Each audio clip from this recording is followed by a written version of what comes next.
ওরে লেখ লেখ লেখ লেখ লেখ। হাঁচি 3 পুরো 1 মোহর। হাঁচি হাঁচি 4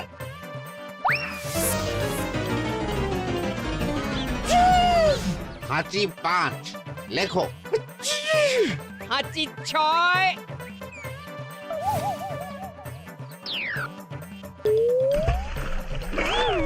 যা যা কি রে, শুনেছিলাম কৃষ্ণনগরের মন্ত্রীটা মাথা মোটা, প্রমাণ হয়ে গেল। জল থেকে উঠবে যখন ঠান্ডা লেগে হাঁচি তো আরো বাড়বে। জলে বুড়ুবুড়ি উঠছে, বেটা জলের তলায় তলায় হাঁটছে। হাঁচি 7 এবারে বেগমের জন্মদিনে বিরাট একটা উৎসব করব। সারা দেশ থেকে মহান মহান অতিথিদের নিয়ে আসা হবে। দুনিয়ার সেরা সেরা খাবার, সেরা সেরা গাইয়ে, সেরা সেরা বাজিয়ে, সেরা সেরা নাচিয়ে রাতকে দিন করে দেবে এমন रोशनाई। रेस्ट নাই। কি বললে? बहुत बढ़िया আপনার সোচ, लेकिन মাফ করবেন হুজুর, রাজকোষের অবস্থা খুবই খারাপ। উৎসব করার মতো তো রেস্ট নাই জাহাপানা। কোনো কথা শুনতে চাই না। আমি হলাম গিয়ে বাংলার নবাব। আমি আনন্দ হই হুল্লোড় করবো না তো কে আর করবে? একদম ঠিক জাহাপানা, কিন্তু কর বসিয়ে টাকা তোলো। সব কিছুতেই কর বসানো আছে জাহাপানা। হাসি কান্না ছাড়া আর কোনো কিছুতেই কর বসানো যে বাকি নেই। তার ওপরেই কর বসাও।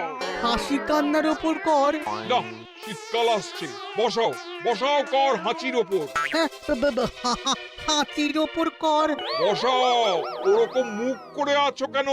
যদি না পারো তো বলে দাও, আমি অন্য উজির নিয়োগ করব। আমি আজই ঘোষণা করে দিচ্ছি, এবার থেকে হাতির ওপর কর দিতে হবে। হ্যাঁ, তো জানাব, এতে প্রজারা যদি ক্ষুব্ধ হয়? আরে বাবা, প্রজাদের কাজই তো মাঝে মাঝে ক্ষুব্ধ হওয়া। তা ঠিক হুজুর। আমাকে কদর করে এমন কিছু সন্ডা আছে, তাদেরকে কাজে লাগাতে হবে। বহুত খুব জাহাপানা। তাহলে হাঁচি গোনার লোকের ব্যবস্থা করে নি। ওই সন্ডারাই হাঁচি গুনবে। ওদের স্বেচ্ছাসেবক হিসেবে নিয়োগ করো। বহুত খুব জাহাপানা। সব জায়গায় লোক পাঠাতে শুরু করো। তবে কৃষ্ণনগরে বেছে বেছে লোক পাঠাবে। আর মনে রেখো, ওখানে গোপাল আছে।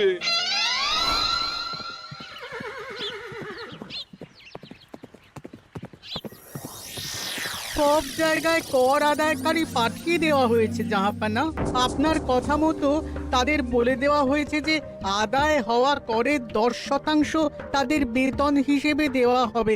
সুতরাং কর আদায়ে কোনো ঢিলেমি হবে না। বহুত আচ্ছা, বহুত আচ্ছা।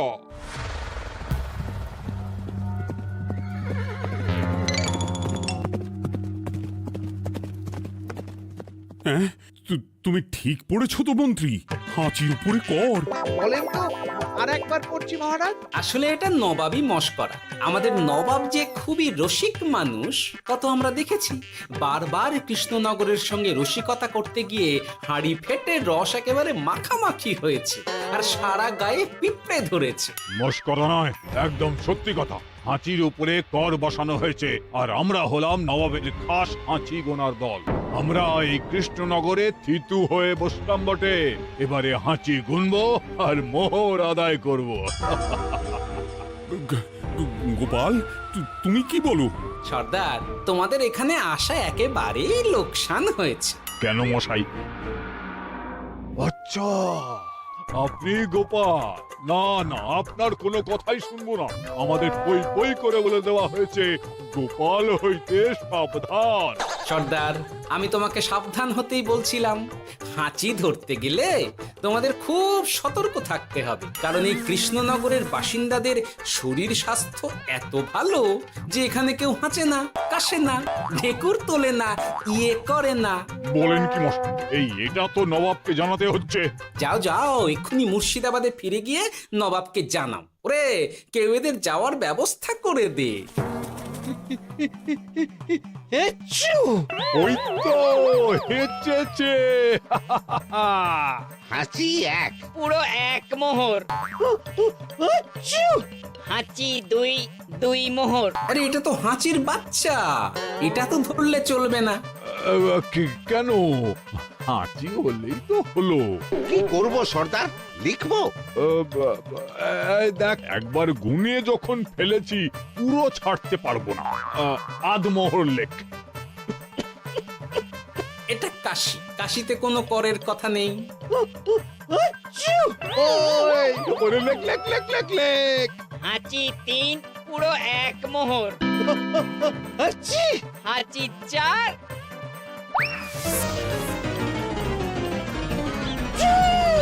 হাঁচি 5, লেখো। হাঁচি 6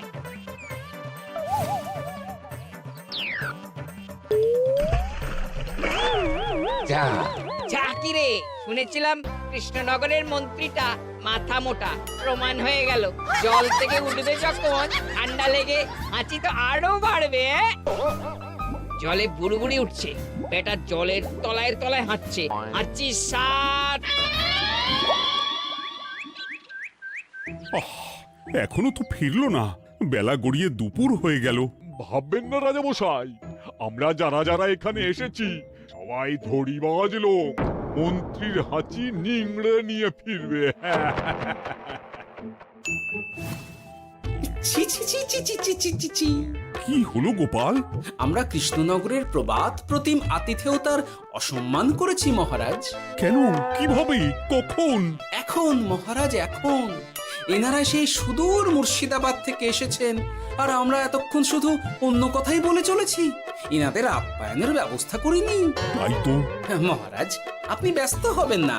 এই কে আছো? শোনো, এদের রাজ অতিথিশালাতে থাকার বিশেষ ব্যবস্থা করো। এদের খাবার যাবে মহারাজের পাকশাল থেকে। এদের সব সুবিধে অসুবিধে দেখার জন্য দাস দাসী নিযুক্ত থাকবে। চলো হে চলো। আরে দাঁড়াও সর্দার, হ্যাঁ বলুন। তোমাদের তো আবার গোপালের কথা শোনা বারণ। আমার ব্যবস্থায় বোধহয় তোমরা থাকবে না। বাদ দিন তো, আসলে ভয় ছিল আপনার বুদ্ধিকে, আর ভয় নেই। কেমন আগু পিছু বিচার না করেই বলে ফেললেন এখানে কেউ হাঁচে না। বুঝে গেছি, আসলে গোপাল হলো গল্প। চলো হে চলো, ও বড্ড খিদে পেয়েছে। প্রহরী, এই সর্দারের দলের বাকি লোকগুলো এলে এদেরকেও অতিথিশালায় নিয়ে যেও। হ্যাঁ, আচ্ছা। এ কি গোপাল, এই রক্তচোষাগুলোর জন্য তুমি রাজনিবাস আর রাজভোগের ব্যবস্থা করে দিলে? গোপাল কার পক্ষে মহারাজ? এতক্ষণ গোপালের সব কাজ তো কৃষ্ণনগরের বিপক্ষে গেল। বটেই তো, আমি মনে মনে গণনা করে দেখলাম গোপালের শুল যোগ শুরু হয়েছে। আগামী 1 যুগ ধরে গোপাল যেখানে থাকবে সেখানে রাহুর প্রকোপে দুঃখ দারিদ্র মহামারী একসঙ্গে এসে ধরা পড়বে। মহারাজ, গোপাল কখনো কৃষ্ণনগরের খারাপ ভাবেনি। সে যখন ওই রক্তচোষাদের রাজভোগে রাখার ব্যবস্থা করেছে, তখন বুঝতে হবে এর মধ্যে একটা ঘোরতর পেঁচ আছে। গোপালই তাহলে বলুক, কি পেঁচ? মহারাজ, মানুষ বিলাসের সুযোগ পেলে কাজ ভুলে বিলাসেই ডুবে থাকে। কত সম্রাট মহাসম্রাট বিলাসিতায় ডুবে কত সাম্রাজ্য মহাসাম্রাজ্য ভেঙে টুকরো করেছে। এরা তো নবাবের পাঠানো কিছু মূর্খ বালক মাত্র মহারাজ। এদের রাজভোগে ডুবিয়ে দিলে হাঁচির কথা কি এদের মনে থাকবে?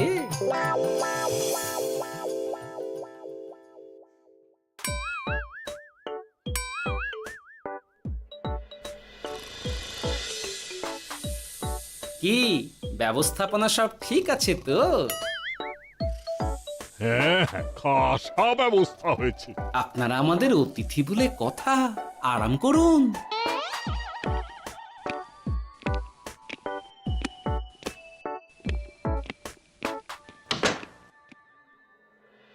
বিজ্ঞানী, তোমার এই দুমুখ আয়না আবিষ্কার তোমার জীবনের সেরা কাজ। একদিক দিয়ে আয়না, অন্য দিক দিয়ে কাঁচ। কেউ জানতেই পারবে না যে তার উপর নজর রাখা হচ্ছে। অনবদ্য অনবদ্য। মহারাজের জয় হোক। কিন্তু মহারাজ, এই কৃতিত্বের মূল ভাগীদার আমাদের মন্ত্রী। তাই নাকি? হ্যাঁ মহারাজ, মন্ত্রীর দুমুখো কাজকর্ম দেখেই দুমুখো আয়নার কথা আমার মাথায় আসে। মুখ সামলে কথা বলো বিজ্ঞানী। ওরা শুনতে পাচ্ছে, যা চেঁচালেন 20 ইঞ্চির দেওয়াল ভেদ করে ওদিকে চলে যাবে কথা। এই কে যেন কাকে মুখ সামলে কথা বলতে বললো?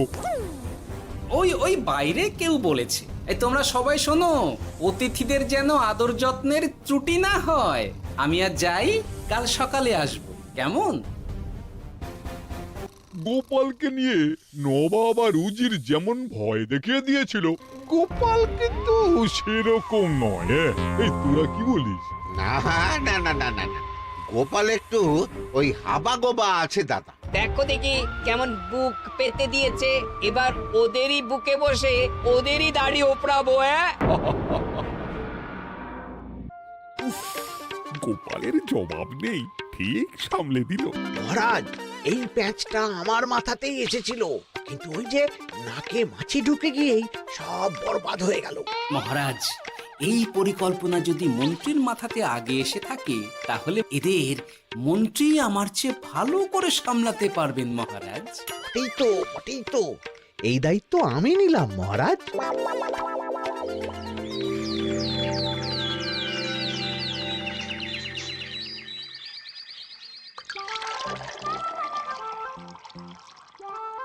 আহা, সকালে ঘুম থেকে উঠে এই রকম বেলের পানা যেন স্বর্গের অমৃত। আছে আছে, আরো আছে। পানীয়, খাদ্য, আরাম, আয়েশ, যত চাও তত পাবে। এ কি, আপনি গোপাল কোথায়? মহারাজ বিবেচনা করে দেখেছেন যে মহামান্য অতিথিদের পরিচর্যার ভার গোপালের মতো একজন ভাঁড়ের পক্ষে বহন করা সম্ভব নয়, তাই এই দায়িত্ব আমাকে দেওয়া হয়েছে। কিন্তু কোনো কিন্তু নেই সর্দার, আমি যে খানা পিনা নাচা গানা আমোদ আহ্লাদের ব্যবস্থা করেছি দেখে তুমি চমকে যাবে। দেখা নয় বিজ্ঞানী, এবার শুধু কাজের সময়।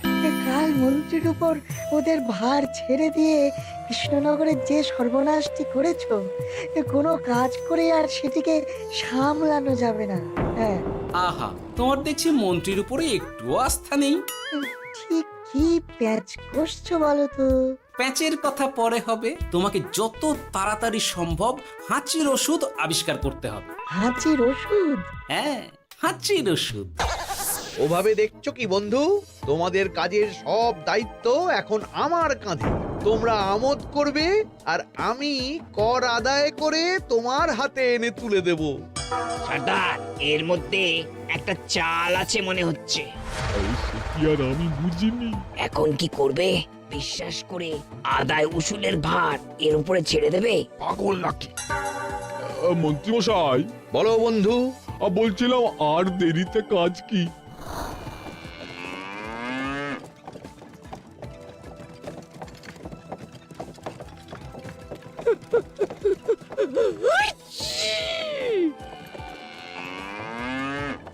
মন্ত্রী, লেখো হাঁচি 1। ওহে, তোমার নাম কি? মন্ত্রেশ্বর হুজুরি। আগে লিখুন মন্ত্রী মশাই, নাম লিখুন। ওহে মন্তেশ্বর, হাঁচি কর 1 মোহর ছাড়ো দেখিনি। হাঁচি 2।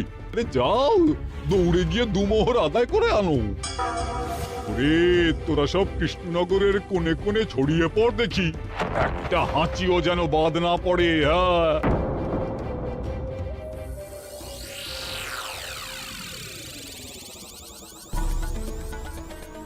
এটা হুজুরে আলা বর্ধমান, খাম্বাস এবং কৃষ্ণনগর থেকে। চমৎকার চমৎকার, তাহলে গোপাল কিছু করতে পারেনি। আমাদের যুব শক্তি কৃষ্ণনগরকে পুরো নিংড়ে নিয়ে আসছে। মহারাজ কৃষ্ণচন্দ্রের একটা আবেদন আছে জানাব। এই হাঁচি করের 30% যদি ওই রাজ্যকে দেওয়া যায়, তাহলে আদায় উসুল আরো ভালো হবে। ওরা বলেছে যে আপনি যদি 30% দেন, তাহলে কর আদায় একেবারে জান লড়িয়ে দেবে। মঞ্জুর মঞ্জুর। আর একটা আর্জি আছে হুজুর, কৃষ্ণচন্দ্র কদিন বাদে নবাবকে কৃষ্ণনগরে আমন্ত্রণ জানিয়েছে। কেন? কৃষ্ণনগরের নবাব এবং তার উন্নয়ন উপলক্ষে এক মহোৎসব হবে। সেই সঙ্গে শহরে থাকা ইংরেজদের কাছেও নবাবের সৈন্য বলের এবং নবাব ও কৃষ্ণনগরের মধ্যে পারস্পরিক ভ্রাতৃত্বের সম্পর্কের বার্তাও পৌঁছে দেয়া যাবে। নবাবের অধীনস্থ রাজারা নবাবের শত্রু, এই রকম একটা ধারণা থেকে ইংরেজরা ইদানিং বেপরোয়া হয়ে উঠেছে, তাতে লাগাম উঠবে। বহুত খুব, মঞ্জুর মঞ্জুর মঞ্জুর।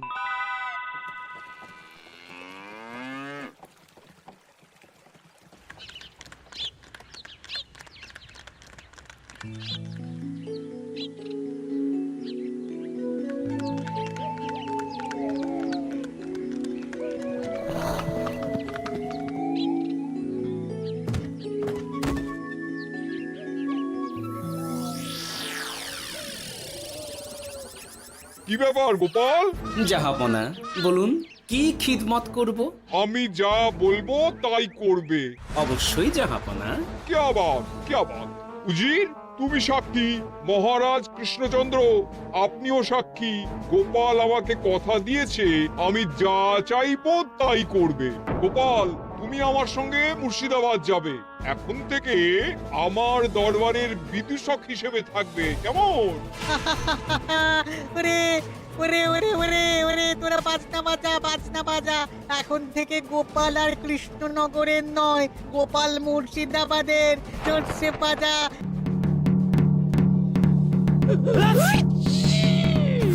কি হলো? হুজুর, মনে হচ্ছে আপনার সৈন্যদল হাঁটছে।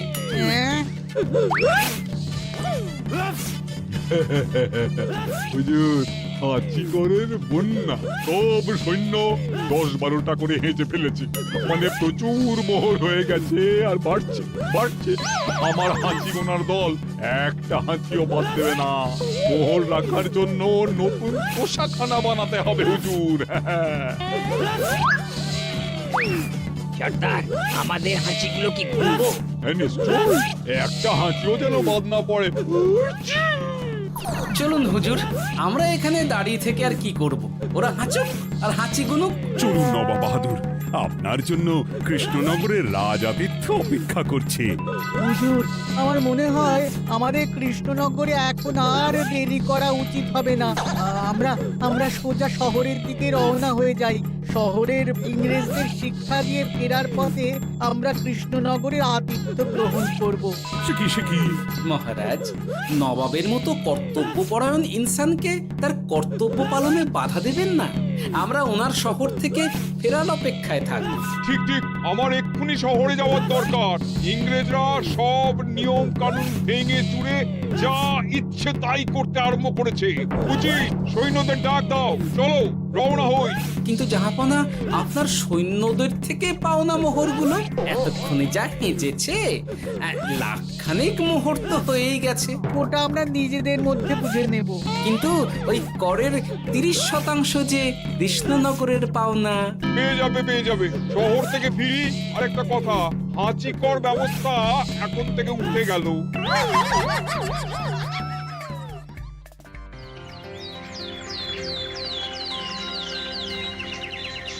মহারাজ, কিভাবে গোপাল ভাঁড় মহাশয় নবাবের উন্মাদের মতো জারি করা ওই হাঁচিকর থেকে আমাদের সকলকে রক্ষা করেছেন তা আমরা সকলেই জানি। সমাজের তরফ থেকে তাই গোপালকে সামান্য উপহার।